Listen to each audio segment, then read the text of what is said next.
ইসলামের গুরুত্বপূর্ণ একটি ফরজ বিধান যাকাতের আলোচনা শুরু হয়। আমাদের এখানেও প্রতি বছর রমজান মাসের দ্বিতীয় শুক্রবার থেকেই ধারাবাহিকভাবে যাকাত এবং ফিতরার আলোচনা শুরু হয়। এবছরও নিয়ত করেছি আজকে থেকে যাকাতের আলোচনা শুরু করব, যেহেতু আমরা আরেকটা শুক্রবার সামনে পাবো, ওই শুক্রবারে গিয়ে শেষ করবো ইনশাআল্লাহ। তো যাকাত সংক্রান্ত আলোচনা বোঝার জন্য এর কিছু দিক আগে আমরা প্রথমে শুনে নিই। এক নম্বর বিষয় হলো যাকাতের গুরুত্ব, আহাম্মিয়াতুজ যাকাত। ইসলামে যাকাতের কতটুকু গুরুত্ব আছে। দুই নম্বর বিষয় হলো ফাজাইলুজ যাকাত। যাকাত আদায়ের দ্বারা কি ফায়দা হবে, কি লাভ হবে, কি ফজিলত যাকাতের। তিন নম্বর বিষয় হলো ওয়াঈদু মানিইজ যাকাত। যারা যাকাত আদায় করবে না, যাকাত ফরজ হয়েছে কিন্তু তারা যাকাত আদায় করে না, তাদের ব্যাপারে শরীয়ত ইসলাম কি সিদ্ধান্ত দিয়েছে। চার নম্বর বিষয় হলো মাসারিফুজ যাকাত। কাদেরকে যাকাত দেওয়া যাবে। পাঁচ নম্বর বিষয় হলো তরিকাতু হিসাবিজ যাকাত। যাকাতের হিসাব কিভাবে করা হবে। এই পাঁচটা বিষয়ের মৌলিক আলোচনা যদি আমাদের মুখস্থ হয়ে যায়, তাহলে যাকাত নেওয়ার কোনো টেনশন থাকবে না। সব তো আজকে মনে হয় সম্ভব হবে না, যতটুকু পারি শুরু করে দেই। প্রথম বিষয় আহাম্মিয়াতুজ যাকাত, যাকাতের গুরুত্ব। কুরআনুল কারীমের মধ্যে, এর আগে হাদিসের মধ্যে নবী করিম সাল্লাল্লাহু আলাইহি ওয়াসাল্লাম, বুখারী শরীফের হাদিস, লম্বা হাদিসের মধ্যে বলেছেন যে বুনিয়াল ইসলামু আলা খামসিন শাহাদাতি আল্লা ইলাহা ইল্লাল্লাহ ওয়া ইকামিস সালাহ ওয়া ইতাইজ যাকাত ইলা আখিরিল হাদিস। পুরোটা বলা তো দরকার না। বুখারী শরীফের বিশুদ্ধ হাদিসে নবীজি সাল্লাল্লাহু আলাইহি ওয়াসাল্লাম বলেছেন ইসলামের মৌলিক ভিত্তি হলো পাঁচটি জিনিসের উপর। এর মধ্যে প্রথম এবং প্রধান ভিত্তিটার নাম হলো, বলেন কি? ঈমান। সেটা কি? ঈমান, মানে একথার সাক্ষ্য দেওয়া যে আল্লাহ ছাড়া কোনো মাবুদ নাই এবং মুহাম্মদ সাল্লাল্লাহু আলাইহি ওয়াসাল্লাম আল্লাহ পাকের প্রেরিত বান্দা ও রাসূল। এটা হলো এক নম্বর ভিত্তি। দুই নম্বর ভিত্তি হলো ইকামিস সালাহ, যাকাত, নামাজ কায়েম করা। দুই নম্বর ভিত্তিটা কি? নামাজ কায়েম করা। তিন নম্বর ভিত্তি হলো, এই জায়গাটাই হলো আমরা ভেজাল করে ফেলি, আমরা বলি নামাজ রোজা, অথচ হাদিসের মধ্যে শব্দ শুনেন, সিরিয়াল দেখেন বুখারীর হাদিস। প্রথম হলো এই শাহাদাতের কথা, দুই নম্বর ইকামাতিস সালাহ, তিন নম্বর ইতাইজ যাকাত। তিন নম্বর পয়েন্ট হলো যাকাত আদায় করা। হাদিসের মধ্যে ধারাবাহিকতায় কোনটাকে তৃতীয়তে এনেছেন? যাকাতকে। এই জন্য ইমান যেমন গুরুত্বপূর্ণ, এর পাশাপাশি সব থেকে বেশি গুরুত্বপূর্ণ বিধান হলো নামাজ, যে নামাজ ছাড়া অন্য সব কিছুই বেকার। এরপরে হলো সবচেয়ে গুরুত্বপূর্ণ বিধান হলো যাকাত। কিন্তু আমরা সাধারণত বলি হলো নামাজ, রোজা, হজ, যাকাত, ওটা একদম ডেঞ্জার ওয়ান, একদম শেষে ফেলাই দিছি, 5 নম্বরে ফেলাই দিছে, যেন ওটার গুরুত্ব মানুষের মনে কম থাকে। এটা একটা চক্রান্ত। এটা কেউ চক্রান্ত করে এই সিস্টেমটা মানুষের মুখে প্রসিদ্ধ প্রচার করে দিয়েছেন। ইসলামের চাহিদা না, যেটার আলোচনা বেশি সেটার গুরুত্ব বেশি। যাকাতের কথাই নেই, সবার পরে যারা সাধারণ মানুষ বুঝে না তো কিছু, তারা মনে করবো ওটার গুরুত্ব মনে সবার থেকে কম, ওটা তো পিছনে কেন। ক্লাসে যারা সামনে থাকে এদের গুরুত্ব আর একদম লাস্ট বেঞ্চের ছাত্র গুরুত্ব সমান। এই জন্য এটা ঠিক না। হাদিসের মধ্যে পরিষ্কার বলা হয়েছে নামাজের পরে কার স্থান? যাকাতের স্থান। এই জন্য যাকাত অত্যন্ত গুরুত্বপূর্ণ, শরীয়তের একটা স্তম্ভ। 5 বুনিয়াদের অত্যন্ত গুরুত্বপূর্ণ একটা বুনিয়াদ হলো যাকাত। এটা এক নম্বর বিষয়, যে গুরুত্ব কেন গুরুত্ব, এটা এক নম্বর কথা। এই জন্য এটা গুরুত্বপূর্ণ, যে ইসলামের 5 স্তম্ভের অন্যতম একটি স্তম্ভ। 2 নম্বর, যাকাতের গুরুত্ব কিভাবে বোঝা আসবে, যে কোরআনুল কারীমের মধ্যে যত জায়গায়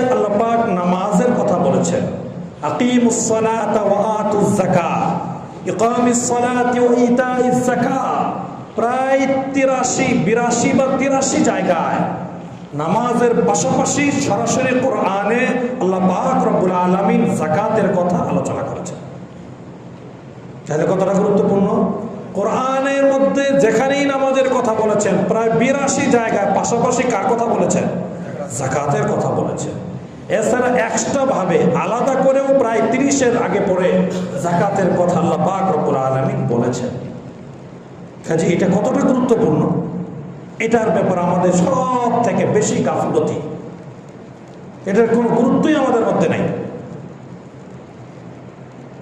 মনে করি এটা তো বড় লোকদের ইবাদত, আমরা গরিব জেনে করবো কি, জানতেও রাজি না। অথচ খুঁজলে দেখা যাবে যে এই কথা মনে করতেছে বড় লোকদের ইবাদত, আমি গরিব জেনে করবো কি, তার উপরও যাকাত ফরজ। সে যে মানুষের কাছে মানুষের দ্বারা দ্বারা গিয়ে যাকাত ফেতরা ভিক্ষা করতেছে, এই ভিক্ষা করে যাকাতের শাড়ি, যাকাতের লুঙ্গি, যাকাতের টাকা নেয়, তার জন্য বৈধ না। কিন্তু সে এটা জানেও না যে তার জন্য নেওয়া হারাম। যারা দিচ্ছে তাদেরও যাকাত ফেতরা আদায় হচ্ছে না, আর যারা না জেনে ধনী হওয়া সত্ত্বেও নিজেদেরকে গরিব মনে করে যাকাত উসুল করতেছে, তাদেরও এটা মারাত্মক হারাম কাজ হচ্ছে।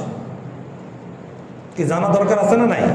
ধনীদেরও যাকাত দরকার, জানা দরকার আছে, গরিবদেরও জানা দরকার আছে। এটা শরীয়তের বিধান, জানবো না কেন?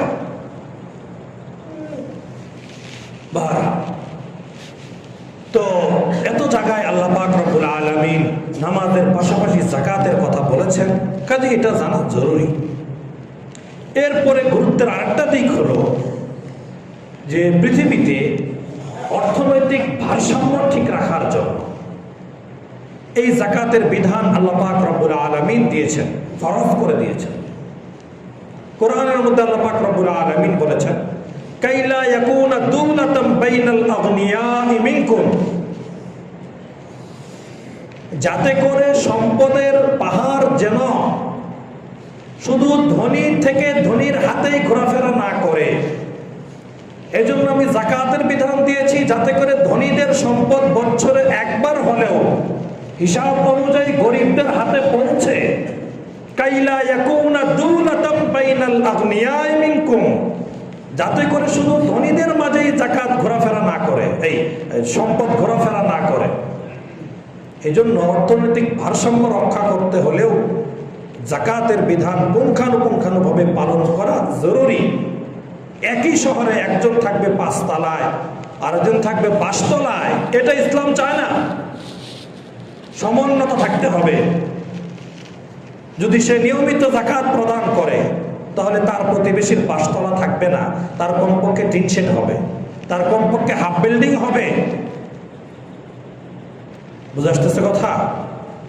এছাড়াও সাহাবায়ে কেরাম রাদিয়াল্লাহু তাআলা আনহুম আজমাইন যাকাতের ব্যাপারে কতটা গুরুত্ব দিয়েছেন। নবী করিম সাল্লাল্লাহু আলাইহি ওয়াসাল্লাম ইন্তেকালের পরে দূরের কিছু সাহাবায়ে কেরাম মুসলমান যাকাত দিয়েছে ঠিক, কিন্তু যাকাতের একটা জিনিস, ছাগলের গলার রশি বা নর্মাল কোনো জিনিস, এটা দিতে অস্বীকার করেছে।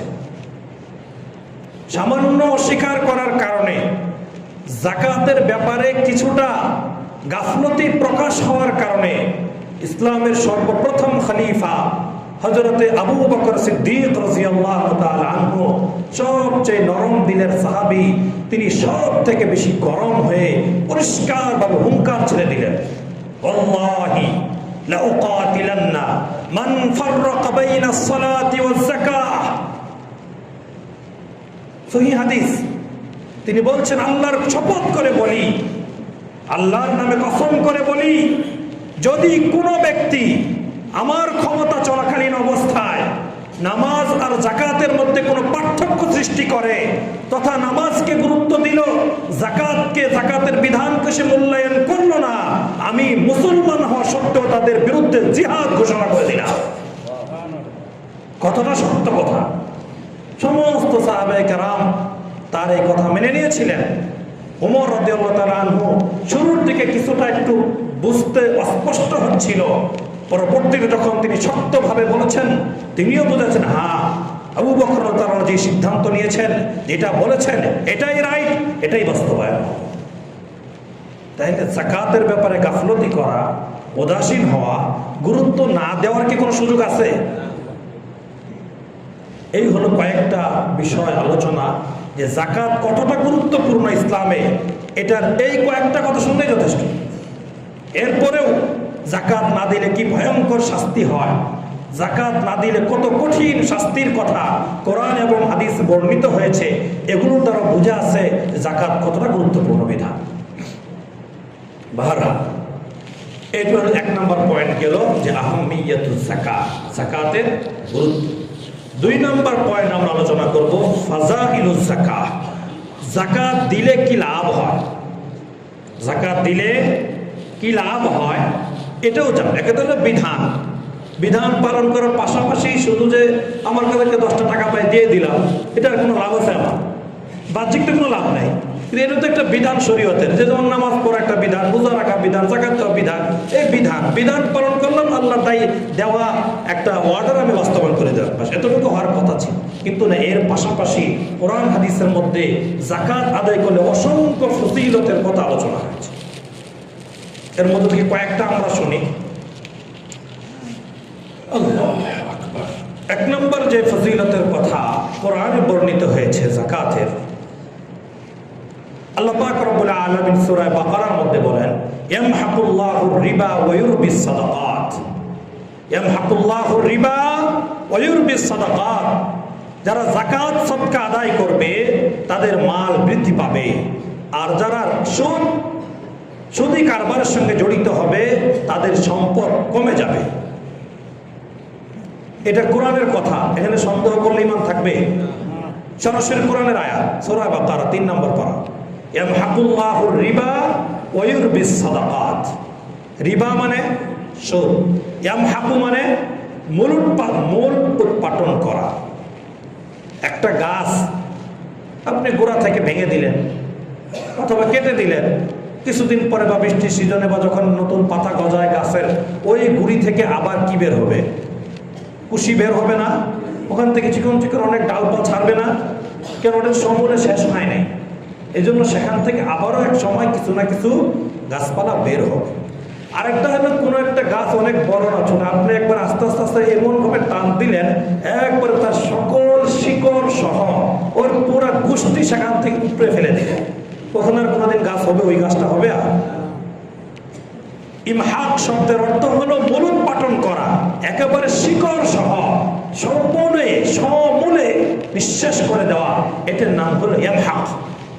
আল্লাহ তাআলা কোরআনের মধ্যে সুদের ক্ষেত্রে কোন শব্দ ব্যবহার করেছেন? গুড়ি কাটার কথা নাকি মূলোৎপাটনের কথা? এটা এখানে বোঝার বিষয়। ইয়ামহাকুল্লাহুর রিবা, যে সুদি কারবারের সঙ্গে জড়াবে, বাহ্যিকভাবে মনে হবে তার টাকা পয়সা অনেক বাড়তেছে, তার দালান কোঠা হচ্ছে, তার গাড়ি বাড়ি হচ্ছে, তার ব্যাংক ব্যালেন্স হচ্ছে, তার কত ধরনের ব্যবসায়ী প্রতিষ্ঠান হয়ে যাচ্ছে, কিন্তু এগুলো হলো আইওয়াস। আল্লাহর কথা মিথ্যা হতেই পারে না।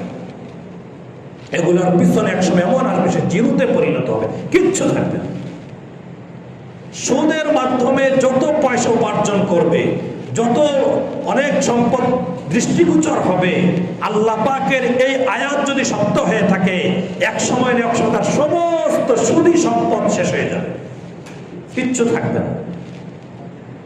এটা কোরআন ইয়ামহাকুল্লাহুর রিবা। এই জন্য মেহেরবানি করে 2 টাকা লাভ কম হোক, কিন্তু কারো উপকার করতে হলে ঋণ দেন, সুদ দেওয়া যাবে না, সর্বনাশ হয়ে যাবে, দুনিয়া আখেরাত বরবাদ, দুনিয়াও শেষ আখেরাতও শেষ। আল্লাহ আমাদেরকে হেফাজত করে। যেটা আমি মূলত বলছিলাম, বৃদ্ধি করে ওয়ায়ুরবিস সাদাকাত, যাকাতের মাধ্যমে, সাদাকা ফিতরের মাধ্যমে আল্লাহ পাক রব্বুল আলামিন সম্পদ বৃদ্ধি করে দিবেন। এটা কোরআনের সরাসরি ঘোষণা। আল্লাহ তাআলা সম্পদ বাড়িয়ে দিবেন, সম্পদের মধ্যে বরকত দেখা দিবে। আল্লাহ তাআলা সম্পদে এমন বরকত দিবেন, একজন 1 লাখ টাকা উপার্জন করে সে যেভাবে চলতে না পারে, আপনার মাত্র 20,000 টাকা উপার্জন হয়, এই টাকাতে আপনি তার থেকে আরো বেশি সুখে, স্বাচ্ছন্দ্যে, আনন্দে জীবন যাপন করতে পারবেন। এটা হলো বরকত, কোরআনের কথা। এটা 1 নম্বর ফায়দা, সম্পদ বৃদ্ধি পাবে। 2 নম্বর ফায়দা, যাকাতের দ্বারা অন্য আয়াতে 11 নম্বর পারায় দ্বিতীয় পৃষ্ঠা, সূরা তাওবার শেষ দিকে আল্লাহ পাক রব্বুল আলামিন বলেছেন, খুয মিন আমওয়ালিহিম সাদাকাতান তুতাহহিরুহুম ওয়া তুযাক্কিহিম বিহা ওয়া সাল্লি আলাইহিম ইন্না সালাতাকা সাকানুল লাহুম। আল্লাহ পাক রব্বুল আলামিন সরাসরি নবীজিকে অর্ডার করতেছেন যে আপনি আপনার প্রিয় সাহাবীদের থেকে যাকাত উসুল করেন, ফিতরা উসুল করেন, সাদাকা উসুল করেন। কাদের থেকে? যাদের আত্মা পবিত্র, যাদের প্রত্যেকটা উপার্জিত পয়সা পবিত্র, যাদের পুরা জীবন পবিত্র, যাদের প্রত্যেকটা আমল 100% ইখলাস ওয়ালা, যাদের প্রত্যেকটা আমল নবীজির আদর্শবান, ওই সাহাবীদের ব্যাপারে নবীজিকে বলছেন আপনি তাদের থেকে যাকাত নিয়ে তাদেরকে পবিত্র করেন। কথা বুঝতেছেন? কাদেরকে পবিত্র করতে বলা হচ্ছে? যাদের টোটাল পবিত্র, পুরো জিন্দেগিটাই পবিত্র, তাদেরকে আরো পবিত্র করতে বলছেন আল্লাহ পাক নবীজিকে, যে তাদেরকে আরো পবিত্র করেন। আমাদের বেলায় কি হবে? যে আমাদের পুরো জিন্দেগিটি তো না পাক, পুরো জীবনই তো অপবিত্র, প্রত্যেকটা পয়সার মধ্যে সন্দেহ, প্রত্যেকটা ইবাদতের মধ্যে লোক দেখানোর সম্ভাবনা, প্রত্যেকটা কর্মের মধ্যে ভেজাল। আমাদের এতটা না পাক, আমাদের কতটা পবিত্র করা দরকার। এখান থেকে এটা বোঝা উচিত আল্লাহ পাক কাদেরকে পবিত্র করতে বলছেন? যাদের এ টু জেড পবিত্র। খুয মিন আমওয়ালিহিম সাদাকাতান, আপনি তাদের থেকে যাকাত সদকা গ্রহণ করেন, তুতাহহিরুহুম বিহা ওয়া তুযাক্কিহিম, এদের দ্বারা তারা পবিত্র এবং পরিচ্ছন্ন হবে। এটা হলো 2 নম্বর ফায়দা। যাকাতের দ্বারা আল্লাহ পাক রব্বুল আলামিন শুধু সম্পদ পবিত্র করবে না, পুরো জিন্দেগিকে পবিত্র বানিয়ে দিবেন। আমরা তো এখানে মনে করি যাকাত দিয়ে দিন সম্পদ পাক হইল না, শুধু সম্পদ পাক হবে না। আল্লাহ যদি যাকাতের একুরেট তরিকা মতো প্রদান করি, ওই যাকাত দেওয়ার দ্বারা শুধু সম্পদ পবিত্র হবে না, আমার পুরো জীবনকে আল্লাহ পাক পবিত্র বানিয়ে দিবেন। সাদাকাতান তুতাহহিরুহুম ওয়া তুযাক্কিহিম বিহা, সাদাকার দ্বারা, যাকাত ফিতরা সহিভাবে আদায় করার দ্বারা তোমার জীবন, তোমার সম্পদ সব কিছুকে আল্লাহ তাআলা পবিত্র বানিয়ে দিবেন। এটা 2 নম্বর ফায়দা। 3 নম্বর ফায়দা, ওয়া সাল্লি আলাইহিম, আল্লাহর রাসূলের দোয়া পাওয়া যাবে। আল্লাহ পাক নবীজিকে বলেছেন যারা কথা মতো যাকাত দিয়ে দিবে, সদকা ফিতরা দিয়ে দিবে, আপনি নিজে তাদের জন্য দোয়া করেন। নবীজি যদি কারোর জন্য দোয়া করে সেটা কি মিস হবে? আমরা এখনো যদি সেই আয়াতের বিধান পালন করতে গিয়ে নবীজির কথা অনুযায়ী, আল্লাহ তাআলার ওয়ার্ডার অনুযায়ী যথাযথভাবে যাকাত ফিতরা আদায় করি, আমরাও নবীজির দোয়ার শামিল হয়ে যাব ইনশাআল্লাহ। কয় নম্বর ফায়দা? 3 নম্বর ফায়দা। 4 নম্বর ফায়দা হলো ইন্না সালাতাকা সাকানুল লাহুম। এটা ওদের সাথে এড করে দিতে পারে দিনের মধ্যে, যে নবীজি যে তোমাদের জন্য দোয়া করবে, তাদের জন্য যে নবীজির মাগফিরাতের দোয়া করা হবে, রহমতের দোয়া করা হবে, এই দোয়াটা তাদের পুরো জিন্দেগির জন্য রহমত স্বরূপ একটা পুঁজি হিসাবে সংরক্ষিত থাকবে। যে কোনো কাজে যাবে, ওই যে যাকাত দেওয়ার কারণে নবীজির দোয়া পাওয়া গিয়েছে, ওই দোয়ার রহমতটা তার ফল হিসাবে সে দেখা দিবে, প্রকাশ পাবে, পুঁজি হিসাবে থাকবে। এটা হলো বিশেষ ফায়দা। তাহলে 1 নম্বর ফায়দা হলো সম্পদ বৃদ্ধি পাবে, 2 নম্বর ফায়দা হলো জীবন এবং সম্পদ পবিত্র হবে, 3 নম্বর ফায়দা হলো নবীজির দোয়া পাওয়া যাবে এবং এই দোয়া আমাদের জন্য রহমত স্বরূপ পুঁজি হিসাবে সংরক্ষিত থাকবে। 4 নম্বর ফায়দা, এক লম্বা হাদিস, নবীজি সাল্লাল্লাহু আলাইহি ওয়াসাল্লাম বলেছেন, মান আদ্দা যাকাত আমওয়ালিহিম, মান আদ্দা যাকাত আমওয়ালিহিম যাহাবাল্লাহু আনহু শাররুহু, যাহাবা আনহু শাররুহু। যে ব্যক্তি হিসাব করে, পুঙ্খানুপুঙ্খানু হিসাব করে, তার সম্পদের যাকাত পরিশোধ করে দিবে, আল্লাহ পাক রব্বুল আলামিন মেহেরবানি করে ওই ব্যক্তির সম্পদ থেকে সকল ক্ষতিকর জিনিসকে দূরে সরিয়ে রাখবে।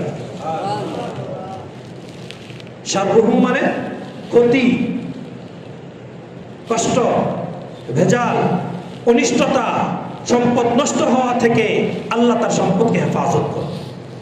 মুহাদ্দিসিনে নাকি ব্যাখ্যা দিয়েছেন হাদিসের, এক তো ক্ষতি দূর হওয়া দ্বারা উদ্দেশ্য হলো যে আপনি আজকে মাত্র বিল পেয়ে বা ব্যবসায় যাদের কাছে বিক্রি করেছেন টাকা পেয়ে 8-10 লাখ টাকা আপনি ঘরে এনে জমা করে রাখলেন। দুষ্ট লোকেরা এই টাকার সন্ধান পেল, জানলো যে লোকের কাছে টাকা আজকে জমা হয়েছে। রাত্রিবেলা আপনার ঘরে হানা দেওয়া হলো, চোর বা ডাকাত আসলো বা ছিনতাইকারী আসলো, আপনার গলায় ছুরি ধরে টাকাগুলো নিয়ে গেল। এটা একটা সম্পদের ক্ষতি না? ক্ষতি কিনা? এই ক্ষতি হওয়া থেকে আপনার সম্পদের যদি পুঙ্খানুপুঙ্খানু হিসাব করে যাকাত দেওয়া থাকে প্রতি বছর, এই ক্ষতি আল্লাহ আপনার জন্য হতে দিবে না। এই ক্ষতি থেকে আল্লাহ আপনার সম্পদকে হেফাজত করবে। হাদিসের 1 নম্বর ব্যাখ্যা এটা। 2 নম্বর ব্যাখ্যা হলো, আপনি যদি হালাল ভাবে সম্পদ উপার্জন করার পরে এই সম্পদের যাকাত সহিভাবে প্রদান করেন, তাহলে এই সম্পদের দ্বারা এই কষ্টার্জিত সম্পদ, যে সম্পদের আপনি সহিভাবে যাকাত দিয়েছেন, এই সম্পদটি আপনি ইয়াবা আর গাঁজা কিনে খাওয়ার সুযোগ পাবেন না। আল্লাহ আপনাকে নিরাপদ রাখবেন। এই সম্পদ ব্যয় করে গুনাহের কাজ করা থেকে আল্লাহ আপনাকে হেফাজত করবেন। এটা কি সম্পদের ফায়দা না? আপনার সম্পদের আপনার সন্তান নাফরমানি করে,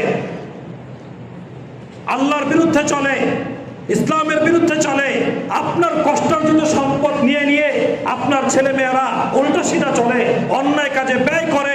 যদি আপনি সম্পদের সহিভাবে যাকাত দিয়ে থাকেন, আপনার এই সম্পদ দ্বারা আপনি নিজে এবং আপনার সন্তান গুনাহের কাজ করতে পারবে না। আল্লাহ হেফাজত করবে। কেন? এই সম্পদের হক আদায় করা হয়েছে। যে সম্পদের হক আদায় করা হবে, ওই সম্পদ দ্বারা গুনাহের কাজ করা তৌফিক হবে না, আল্লাহ ফিরিয়ে রাখবেন। এটা আমার কথা না, সমস্ত মুহাদ্দিসিনে কেরামের ব্যাখ্যাই হাদিসের। কাজেই যদি উপার্জন করি হালাল, কিন্তু দেখা যায় আমার টাকা দিয়ে আমার ছেলে মেয়েরা গুনার কাজ করে, নাফরমানি করে, বা আমি নিজেও মাঝে মাঝে নাফরমানি করি, জুয়া খেলি, কষ্টে উপার্জন করে সেই টাকা দিয়ে কি করি? জুয়া খেলি, গাঁজা খাই, মদ খাই, অন্যায় কাজে সহযোগিতা করি আমার এই টাকা দিয়ে। বোঝা গেল আমি সম্পদের হক আদায় করি নাই, এর জন্য আমার সম্পদ আমাকে গুনাহের কাজ থেকে বিরত রাখে নাই। যদি সম্পদের হক আদায় করা হতো, এই সম্পদ আল্লাহ তাআলার মেহেরবানিতে আমাকে আপনাকে গুনাহ থেকে দূরে সরিয়ে রাখত। এটা কি সম্পদ একটা বড় ফায়দা না? এটাই তো আমরা চাই। এটা হলো 4 নম্বর ফায়দা, যে সম্পদের হক যদি কেউ আদায় করে, যাকাত সহিভাবে দেয়, তাহলে এই সম্পদ দ্বারা গুনাহের কাজ হবে না। আল্লাহ পাক রব্বুল আলামিন তাকে গুনাহের কাজ করা থেকে বিরত রেখে দিবেন। আল্লাহ আমাদের তৌফিক দান করেন। এই হলো যাকাতের বড় বড় ফায়দা।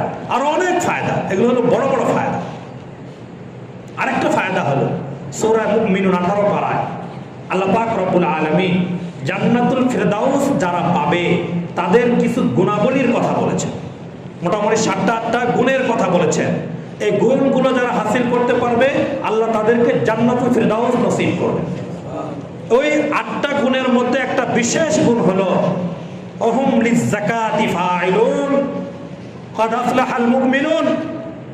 এরপরেই বলেছেন ওহুম লিযাকাতি ফাইলুন, যারা নাকি যথাযথভাবে সঠিকভাবে সম্পদের যাকাত আদায় করবে, আল্লাহ পাক রব্বুল আলামিন তাদেরকে জান্নাতুল ফিরদাউসের মতো মহা দৌলত দান করে দিবেন। 5টা ফায়দার কথা বলা হয়। যাকাত আদায় করলে মৌলিকভাবে এই 5টা ফায়দা হাসিল হবে। বুঝাচ্ছে কথা? এবার আসি, যাকাত যদি আদায় করা না হয়, ওয়াইদু মানি'আজ যাকাত, যারা যাকাত আদায় করবে না তাদের ব্যাপারে কোরআন হাদিসে কি কথা আছে? আল্লাহু আকবার। আল্লাহ পাক রব্বুল আলামিন সূরা তাওবা 10 নম্বর পারার 11 নম্বর পৃষ্ঠায় 34 এবং 35 নম্বর আয়াতে পরিষ্কার বলেছেন, ওয়াল্লাযীনা ইয়াকনিজুনা আয-যাহাবা ওয়াল ফিদ্দা ওয়ালা ইউনফিকুনাহা ফি সাবিলিল্লাহ ফাবাশশিরহুম বিআযাবিন আলীম। যারা নাকি স্বর্ণ, রূপা বা যে কোনো যাকাতযোগ্য সম্পদ সংরক্ষিত করে, কুক্ষিগত করে রাখে, জমা করে রাখে। ইয়াকনিজুনা যাহাব ওয়াল ফিদ্দা ওয়া লা ইউনফিকুনাহা ফি সাবিলিল্লাহ। আল্লাহর দেওয়া তরিকা অনুযায়ী এই সম্পদকে আল্লাহর রাস্তায় সে ব্যয় করে না, ওয়া লা ইউনফিকুনা খরচ করে না, ফি সাবিলিল্লাহ আল্লাহর রাস্তায়। আল্লাহ কি বলেন? ফাবাশশিরহুম বিআযাবিন আলীম। হে নবী, আপনি তাদেরকে কঠিন যন্ত্রণাদায়ক শাস্তির সুসংবাদ দান করেন। শাস্তির আবার সুসংবাদ হয়। শাস্তিকে সুসংবাদ বলা হয় কখন? টিটকারি করে বলা হয়। কি করে বলা হয়? টিটকারি করে বলা হয়। যেমন বাবা মা সন্তানকে বলে না, দুষ্টামি করতেছ, একটু সবর কর, তোর বাবা তো তোকে মজা দেখাবে। কি মজা দেখাবে? মানে মিষ্টি খাওয়াবে নাকি? এই মজা মানে কি কোন সেই মজা? মানে একটু বেশি শক্ত করে বোঝাবার জন্য এইভাবে বলেছে। আল্লাহ পাক রব্বুল আলামিন ঠিক তাই, যারা সম্পদ উপার্জন করেছে, আল্লাহ পাক মেহেরবানি করে তাদেরকে সম্পদ দিয়েছে, কিন্তু সম্পদের হক আদায় করে না, যাকাত ফিতরা সহিভাবে প্রদান করে না, তাদের ব্যাপারেও আল্লাহ পাক বলছেন ফাবাশশিরহুম বিআযাবিন আলীম। আপনি তাদেরকে যন্ত্রণাদায়ক কঠিন শাস্তির ভীতি প্রদর্শন করেন, সুসংবাদ দেন। ভয় দেখান বলেন নাই, সুসংবাদ দেন। এটা হলো 34 নম্বর আয়াত সূরা তাওবা। এরপরের আয়াত আপনারা বাসায় গিয়ে, যাদের বাসায় তরজমা আছে, খুলে দেখবেন, নিজে পড়লে আর একটু ভিতরে নড়াচড়া দিবে বেশি। 35 নম্বর আয়াত আল্লাহ পাক বলেন ইয়াউমা ইউহমা আলাইহা ফি নারি জাহান্নাম ফাতুকওয়া বিহা জিবাহুহুম ওয়া জুনুবুহুম ওয়া যুহুরুহুম হাযা মা কানাসতুম লিআনফুসিকুম ফাযুকু মা কুনতুম তাকনিজুন। আল্লাহ পাক বলছেন ইয়াউমা ইউহমা আলাইহা ফি নারি জাহান্নাম। এই সম্পদগুলোকে লোহার কাঠি বানাবে, কাঠি, লোহার কাঠি, শক্ত কাঠি বানানো হবে সম্পদগুলোকে। স্বর্ণ, রূপা, টাকা, যা সম্পদ, যা সম্পদ, সম্পদ রূপে থাকবে না। সম্পদগুলোকে ভিন্ন রূপ দেওয়া হবে। রূপ দেওয়া হবে, এটা বুঝে আসে না? বুঝে আসে? বিভিন্ন আমলের বিভিন্ন রূপ দেওয়া হয় না? হাদিসের মধ্যে আসছেন, একবার সুবহানাল্লাহ বললে জান্নাতে কি সুবহানাল্লাহ থাকে না কি হয়ে যায়? একটা গাছ হয়ে যায় না? একবার সুবহানাল্লাহ বলে জান্নাতে কি হয়ে যায়? তো বোঝা গেল ইবাদত যেমন ইবাদত থাকে না, সেটা ভিন্ন রূপ ধারণ করে কোথায় গিয়ে? জান্নাতে গিয়ে। ঠিক তদরূপ গুনাহগুলা, নাফরমানিগুলো, এগুলো গুনাহ থাকবে না, এগুলো জাহান্নামে গিয়ে ভিন্ন রূপ ধারণ করবে। বুঝে আসে না এই কথাটা আবার? হ্যাঁ, অবশ্যই। তো এই সম্পদগুলোকে লোহার শলাকা বানানো হবে, কাঠি বানানো, বানানোর পরে এগুলোকে জাহান্নামের আগুনে জ্বালানো হবে। মোমবাতির আগুন না, কিসের আগুন? জাহান্নামের আগুন। জাহান্নামের আগুন কেমন? নারুল্লাহিল মুকাদা আল্লাতী তাত্তালিউ আলাল আফইদা ইন্নাহা আলাইহিম মুকসাদা। এটা কোরআন শরীফের মধ্যে আছে না? কেমন জাহান্নামের আগুন? এমনি যদি দুনিয়াতে আগুন লাগে, যেখানে লাগে সেখানেই পুড়ে, তাই না? আর জাহান্নামের আগুনের ব্যাপারে আল্লাহ নিজের ঘোষণা হলো নারুল্লাহিল মুকাদা আল্লাতী তাত্তালিউ আলাল আফইদা। আফইদা মানে কলব, কুলুবের বহুবচন আফইদা। আগুন যেখানেই লাগুক, কাপড়ে লাগুক, আঙ্গুলের মাথায় লাগুক বা হাতের মধ্যে লাগুক, আগে পূর্বে কোনটা? কলিজা পূর্বে আগে, কলিজা পূর্বে আগে। এটা হলো জাহান্নামের আগুনের বিশেষ বৈশিষ্ট্য। আগুন লাগবে যেখানে, পূর্বে আগে কোনটা? কলিজা পুড়ে ছারখার হয়ে যাবে, মৃত্যু হবে না, কলিজা পূর্বে। আল্লাহ আমাদের সবাইকে হেফাজত করেন। ওই জাহান্নামের আগুনে সম্পদকে লোহার কাঠি বানিয়ে গরম করা হবে। এই সমা মানে উত্তপ্ত করা হবে, লাল টকবকে বানানো হবে। ফি নারি জাহান্নাম, জাহান্নামের আগুনে। এরপর সেই কাঠি দ্বারা তুকওয়া, দাগ কাটা হবে, সেক দেওয়া হবে, দাগ দেওয়া হবে। কোথায়? জিবাহুহুম ওয়া জুনুবুহুম ওয়া যুহুরুহুম। 3 জায়গায় দাগ দেওয়া হবে। কয় জায়গা? 3 জায়গা। 1 নম্বর দাগ দেওয়া হবে তার কপালে, 2 নম্বর দাগ দেওয়া হবে তার পার্শ্বে, 2 পাশে, পাঁজরের 2 পাশে দাগ দেওয়া হবে, 3 নম্বর দাগ দেওয়া হবে তার পিঠের মধ্যে। কেন? মানুষ যখন টাকা চাইতে আসে, জাকাত যে কোনো চাইতা সর্বপ্রথম বিরক্তি করে কপালের চামড়াকে ঘুষ করে দেয়, কুচকায় দেয়, দেয় কি দেয়? দেখলেই খালি চায় করে, কি করে না? বিরক্তির ছাপ সর্বপ্রথম প্রকাশ পায় কোথায়? কপালের মধ্যে। এই জন্য জাহান্নামের আগুনে জ্বালানো ওই শলাকা দ্বারা সর্বপ্রথম ওই ব্যক্তির কপালের মধ্যেই সেক দেওয়া হবে, দাগ দেওয়া হবে। এরপরে মুখ ফিরিয়ে ফেলে পার্শ্ব দেখায়, এই জন্য তার দুই পার্শ্বে দাগ দিয়ে দেওয়া হবে। এরপরে সে পিঠ দিয়ে হেঁটে চলে যায়, এর জন্য তার পিঠে ওই জাহান্নামের আগুনে উত্তপ্ত শলাকা দ্বারা দাগ কেটে দেওয়া হবে। কতটা ভয়ঙ্কর বিষয়! আল্লাহ আমাদের সবাইকে হেফাজত করেন। এরপরে বলা হবে আবার আস্বাদন করতে থাকো, দেখো সম্পদের হক আদায় না করার শাস্তি কেমন মজা লাগে। ফাযুকু বিমা কুনতুম তাকনিজুন, যে সম্পদ জমা করে রেখেছো কিন্তু সম্পদের হক আদায় করো নাই, এবার ওটার শাস্তি চেখে দেখো কেমন লাগে। কতটা ভয়ঙ্কর বিষয়! আল্লাহ আমাদেরকে হেফাজত করেন। এটা হলো সম্পদের যাকাত না দেওয়ার 1 নম্বর শাস্তি। কয় নম্বর শাস্তি? এটা 1 নম্বর শাস্তি।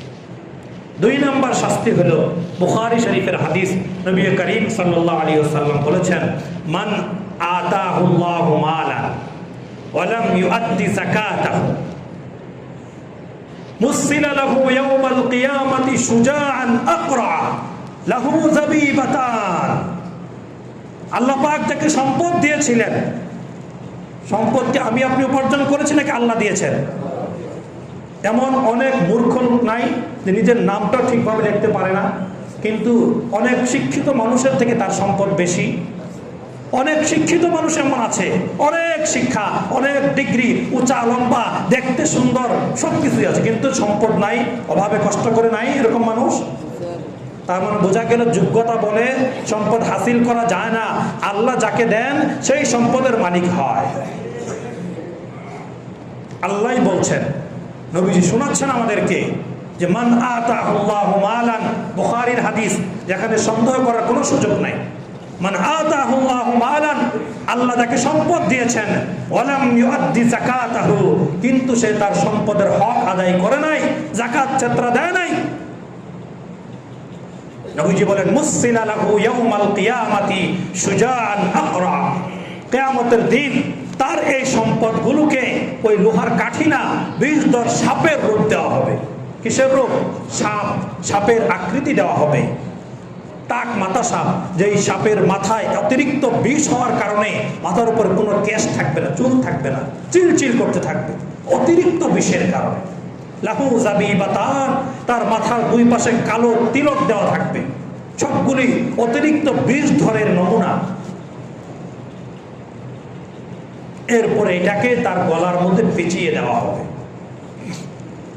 কিয়ামতের দিন এই সম্পদকে সাপের বিষধর সাপের আকৃতি দিয়ে তার গলার মধ্যে পেঁচিয়ে দেওয়া হবে। লেজ থেকে 2 মুখ থাকবে, 2 মাথাওয়ালা, কোনো কোনো বর্ণনা 1 মাথায়, কিন্তু লেজ থেকে পেঁচিয়ে সামনে আসবে।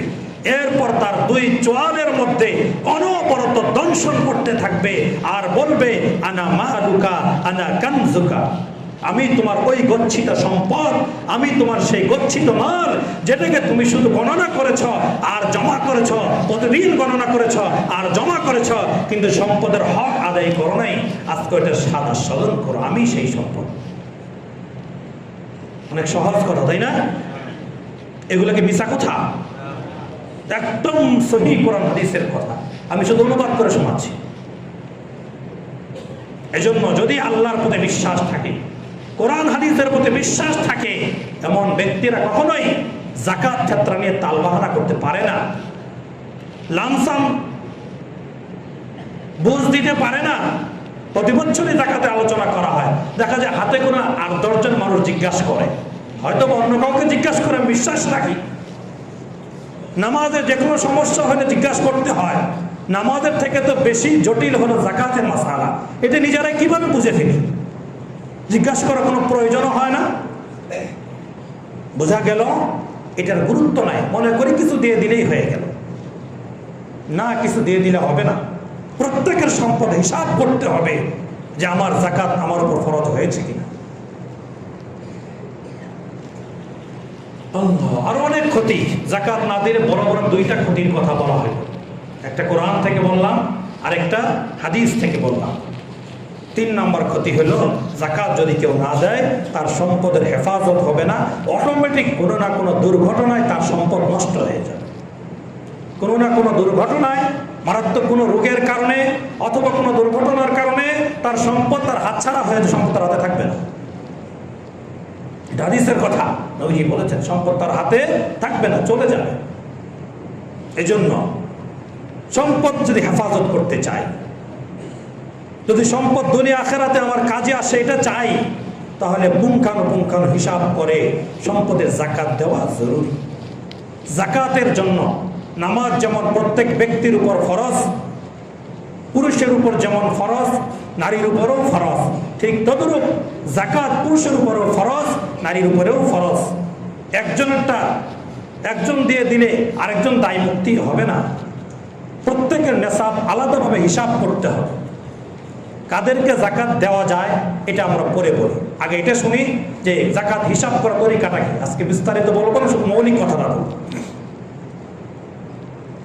মৌলিক বিষয় হলো আকেল বালেগ স্বাধীন মুসলমান নেশাবের মালিক ব্যক্তির উপর জাকাত ফরজ হয় যখন তার উপর 1 বছর অতিবাহিত হয়। কাজে পাগলের উপর জাকাত ফরজ না, নাবালেগের উপর জাকাত ফরজ না। নাবালেগ সম্পদের মালিক হতে পারে না, বাপ মারা গেছে, সমস্ত সম্পদের মালিক নাবালেগ, তারপর জাকাত ফরজ না। এটা তো ফরজ বিধান যে মুকাল্লাফ, উপযুক্ত বয়স না হলে তো নামাজ ফরজ হয়, উপযুক্ত বয়স না হলে রোজা ফরজ হয়, ঠিক জাকাতও তাই। উপযুক্ত বয়স না হলে জাকাত কি হয় না, ফরজ হয় না। এরকম পাগলের উপরও জাকাত ফরজ নয়। এরকম যে মুসাফির সফরে আছে তার উপর জাকাত ফরজ না, হাজে মুকিম তার উপর জাকাত ফরজ। এরপর নেশাবের মালিক, এটা আমাদের বোঝার বিষয়। যে ব্যক্তি নেশাবের মালিক তার উপর জাকাত ফরজ, এটা হলো প্রধান শর্ত। 2 নম্বর শর্ত সে নেশাবের উপরে 1 বছর অতিবাহিত হওয়া। এই দুইটা হলো প্রধান শর্ত জাকাত ফরজ হওয়া। 1 নম্বর শর্ত কি, নেশাবের মালিক হওয়া। 2 নম্বর শর্ত কি, ওই নেশাবের উপর 1 বছর অতিবাহিত হওয়া। নেশাব কি? নেশাব হলো সমস্ত সম্পদের উপর জাকাত ফরজ না। জাকাত যোগ্য সম্পদ হলো মাত্র 4 কোয়ালিটি। 1 নম্বর হলো স্বর্ণ, 2 নম্বর হলো রূপা, 3 নম্বর হলো টাকা, 4 নম্বর হলো ব্যবসায়ী পণ্য। এটা আমাদের বাংলাদেশে। অন্য অন্য দেশে আরেকটা আছে গবাদি পশু, সেটা আমাদের দেশে যেহেতু নাই কাজে সেটা বলাও প্রয়োজন নাই। মৌলিক আমাদের দেশে কয়টা বিষয়ের উপর জাকাত ফরজ হয়? 4টা। 1 নম্বর স্বর্ণ, 2 নম্বর রূপা, 3 নম্বর টাকা পয়সা, 4 নম্বর ব্যবসায়ী পণ্য। এই 4টার বাইরে আপনার অনেক জায়গা জমি আছে, আপনার উপর জাকাত ফরজ না। আপনার অনেক ডায়মন্ড আছে, হীরা আছে, মণিমুক্তা আছে অনেক, আপনার উপর জাকাত ফরজ না। আপনার গোলা ভরা শত শত মন ধান আর গম আছে, বা সরিষা আর ভুট্টা আছে, আপনার উপর জাকাত ফরজ না। জাকাত ফরজ হওয়ার জন্য এই 4 প্রকার সম্পত্তি লাগবে, অন্য কিছু থাকলে হবে না। কথা বুঝে আসছে? আচ্ছা, এবার আসেন একটা একটা করে। স্বর্ণ যদি থাকে কারো কাছে, শুধু স্বর্ণ আর কিচ্ছু নাই, বাকি 3টার একটাও নাই, শুধু কি আছে? স্বর্ণ আছে, তাহলে তার উপর জাকাত ফরজ হওয়ার জন্য শর্ত হলো ওই স্বর্ণটা যখন 7.5 ভরি পর্যন্ত পৌঁছবে বা এর থেকে বেশি হবে, 7.5 ভরি বা এর থেকে বেশি হবে, তার উপর জাকাত ফরজ হবে। এটা হলো শুধু স্বর্ণের ক্ষেত্রে। 2 নম্বর, যার কাছে শুধু রূপা আছে আর কিচ্ছু নাই, স্বর্ণের একটা নাকফুলও নাই, একটা আংটি বা কানের দুল, স্বর্ণ কিচ্ছু নাই, নগদ টাকাও নাই, ব্যবসাও নাই, শুধু রূপা আছে, তাহলে তার উপর জাকাত নেশাব হবে কখন? যখন তার রূপার পরিমাণ 52.5 তোলা অথবা এর থেকে বেশি হবে, তখন তার উপর কি হবে? জাকাত ফরজ হবে। কিন্তু আমাদের বাংলাদেশে এই 2 বৈশিষ্ট্যওয়ালা মানুষ খুব কম পাওয়া যায় না। আচ্ছা, পরে বলছি। 3 নম্বর হলো নগদ টাকা।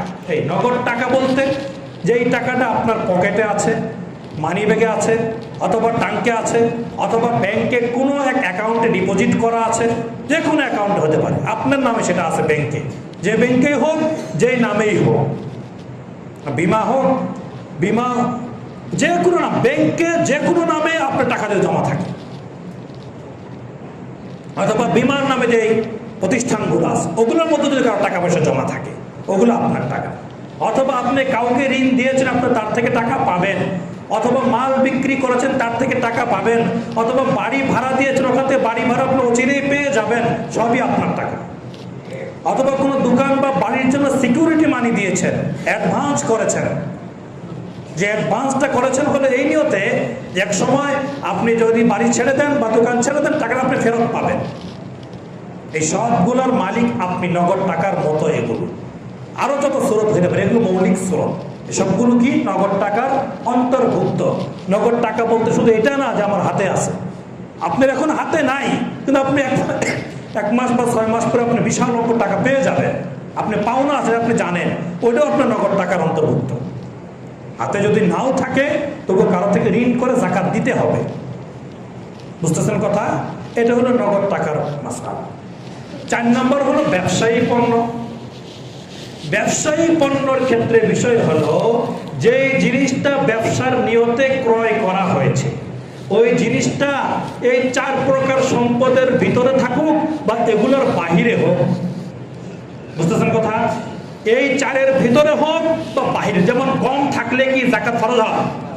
ফরজ হয়। কিন্তু আপনি যদি গম কিনেছেন ব্যবসার নিয়তে তাহলে যাকাত ফরজ।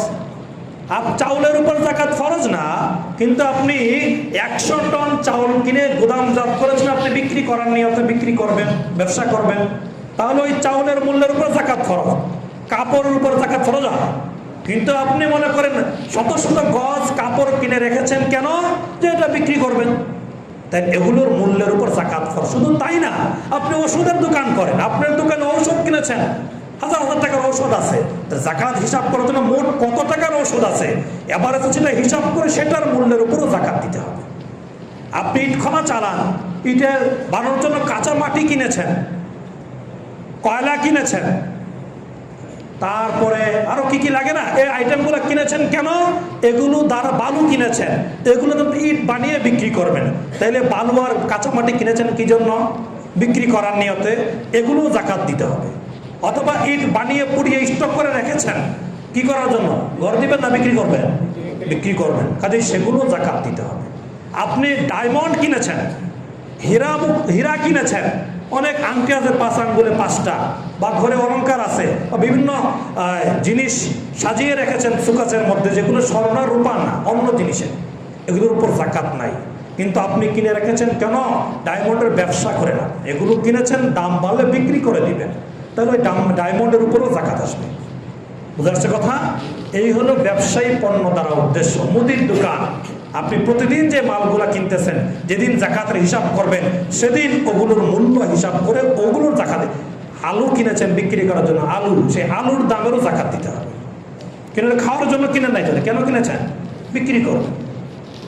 বাহারা, এগুলো হলো ব্যবসায়ী পণ্য দ্বারা উদ্দেশ্য। এবার আসেন, কারো কাছে মিশ্রিত সম্পদ আছে, মালে মাখলুত, মিশ্রিত সম্পদ, একক কোনো একটা না, মিশ্রিত।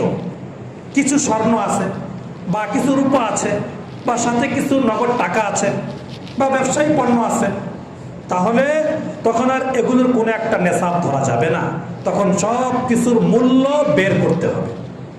আপনার কাছে ঘরে, সবার ঘরে কিছু স্বর্ণ থাকে, মা বোনদের কাছে স্বর্ণ মিলিয়ে মনে করেন 2-1 ভরি স্বর্ণ আছে, কত গ্রাম স্বর্ণ আছে, অথবা স্বর্ণ নাই রূপা আছে কিছু, অথবা অনেক পুরুষদের কাছে রূপার আংটি থাকে, রূপার চেন থাকে, রূপার ব্রেসলেট থাকে না অনেকের কাছে, পুরুষদের কাছেও থাকে।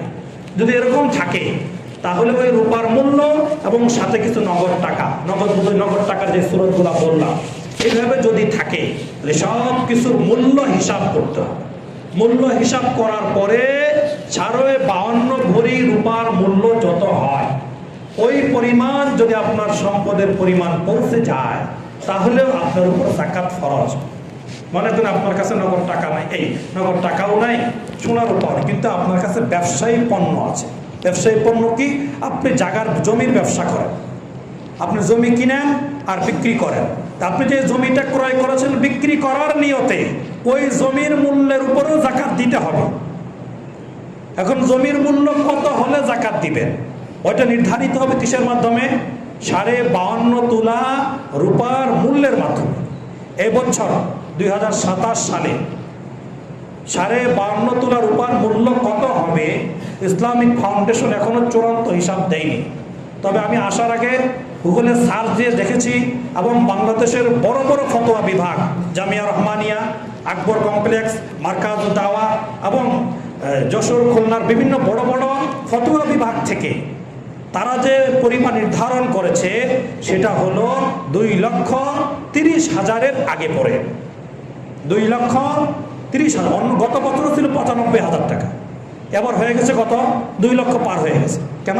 হঠাৎ করে রূপার মূল্য প্রায় 3 গুণ বৃদ্ধি পেয়েছে। আমি এক স্বর্ণকারের দোকানে ফোনও দিয়েছি সকালে, ওনারা বিক্রি বলতেছে যেটা নাকি একদম ভেজাল রূপা, মানে খাঁটি না, ভেজাল। ওইটাও তারা 4200 টাকা ভরি বিক্রি করে। এবারে পূরণ দেন 4200-এ, আপনি 52.5 ভরি দ্বারা পূরণ দেন, দাম কত আসবে? 2 লাখ পার হয়ে যাবে। বুঝাচ্ছে কথা? এই জন্য এবছর জাকাতের নেশাব নির্ধারণ করা হয়েছে 2 লক্ষের উপরে। যাদের কাছে 2 লক্ষের উপরে, কেউ বলছে 2,23,000, কেউ বলেছে 29,000, কেউ বলেছে এই কত 30,000, মোটামুটি 2-এর উপরে। 2 লাখের উপরে যদি কারো কাছে সম্পদ থাকে, আপনি জমি কিনেছেন ব্যবসা নিয়ে, তো জমির মূল্য 2 লাখের উপরে, আপনার জাকাত দিতে হবে। বুঝাচ্ছে কথা? এরকম স্বর্ণ আছে কিছু, রূপা আছে কিছু, কিছু টাকা আছে, সব মিলিয়ে যদি দাম হিসাব করলে 2 লক্ষের উপরে যায়, তাহলে আপনার উপর জাকাত দিতে হবে। এই জন্য বিশেষ করে মা বোন যাদের স্বর্ণের অভাব। এখানে আরেকটা কথা, অনেকেই মনে করে যে স্বর্ণগুলো ব্যবহারী, যে স্বর্ণগুলো ব্যবহার করা হচ্ছে এই স্বর্ণগুলো জাকাত দিতে হয় না। এটা ভুল কথা। এটা কি কথা? ভুল কথা। স্বর্ণের মালিক যেভাবেই হোক, তার হাতে থাকুক, কানে থাকুক আর টাঙ্কে থাকুক, যেভাবেই থাকুক, স্বর্ণ থাকলেই সেটা জাকাত যোগ্য সম্পদ। ওইটাকে জাকাতের সময় হিসাব আনতে হবে। নাকে আপনি সারা জীবন নাকফুল ব্যবহার করেন, এটার মূল্যও ধরতে হবে জাকাত দেওয়ার সময়। আপনার কাছে টোটাল কত ভরি স্বর্ণ আছে? নাকফুল 2-3টা আছে, আংটি আছে কয়েকটা, কানের দুল আছে কয়েকটা, গলার আছে, তারপরে মাথার আছে, পায়ের আছে, কত রঙের অলংকার আছে। এই অলংকারগুলোর মূল্য হিসাব করে কত হয়, সেটার পাশাপাশি আপনার কাছে নগদ 200-400 টাকা আছে। 2-4 লাখ টাকা দরকার না, 200-400 টাকাও যদি থাকে, 5-10 টাকাও যদি থাকে, মোবারকার জন্য বললাম যে সামান্য কিছু টাকাও যদি থাকে, ওই টাকা থাকার কারণে তখন আর স্বর্ণের হিসাব করলে চলবে না। তখন স্বর্ণের মূল্যের হিসাব করতে হবে। স্বর্ণের মূল্য আর আপনার নগদ টাকা, এগুলো মিলে যদি 2 লাখ প্লাস হয়ে যায়, আপনার উপর জাকাত ফরজ। বুঝাচ্ছে কথা? এটা হলো নেশাব সংক্রান্ত মৌলিক বিষয়। 2 নম্বর হলো বছর ঘোরা। এটা একটা ভুল আমাদের। অনেকেই মনে করে যে গত বছর রমজানে আমার কাছে ছিল হলো 1 লক্ষ, 1.5 লক্ষ, 2 লক্ষ টাকা ছিল, আর এই বছর এসে এই আমার হয়েছে 10 লক্ষ টাকা। তা আমি কি জাকাত শুধু 2 লক্ষ টাকার দিব, নাকি পুরো 10 লক্ষ টাকার জাকাত দিব? প্রশ্নটা বুঝে আসছে? এই প্রশ্ন অনেকেই করেন। প্রত্যেকটা টাকার উপরে বছর ঘোরা জরুরি না।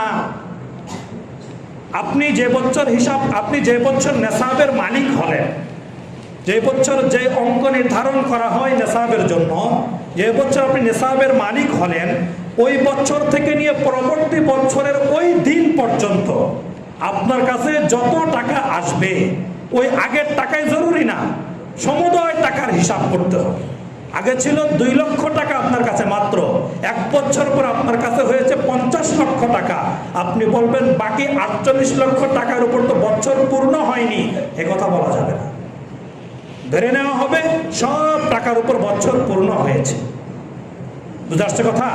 পূর্ণ হয়েছে, কাজে এবার আপনাকে জাকাত পুরা টাকার হিসাব করে দিতে হবে। শতকরা 2.5 টাকা, শতকরা 2.5, 40 টাকায় 1 টাকা, মানে শতকরা 2.5%।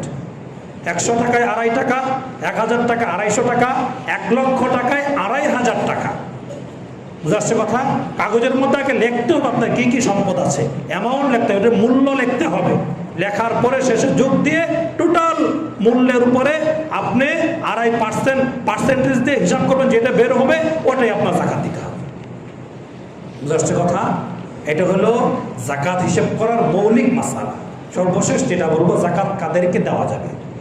ধনী মানুষকে জাকাত দেওয়া যাবে না, সন্দেহযুক্ত তাদেরকে জাকাত দেওয়া যাবে না। এই জন্য জাকাত দেওয়ার সর্বপ্রধান খাত হলো যে নাকি আত্মীয় এবং অসহায়। আপনার নিকট আত্মীয় এবং সে গরিব, অনেক গরিব অসহায়, জাকাত খাওয়ার উপযুক্ত আপনি নিশ্চিত জানেন, সে হলো সবচেয়ে বেশি উপযুক্ত, উত্তম জায়গা তাকে জাকাত দেওয়া। কেন তাকে জাকাত দিলে দুই ফায়দা।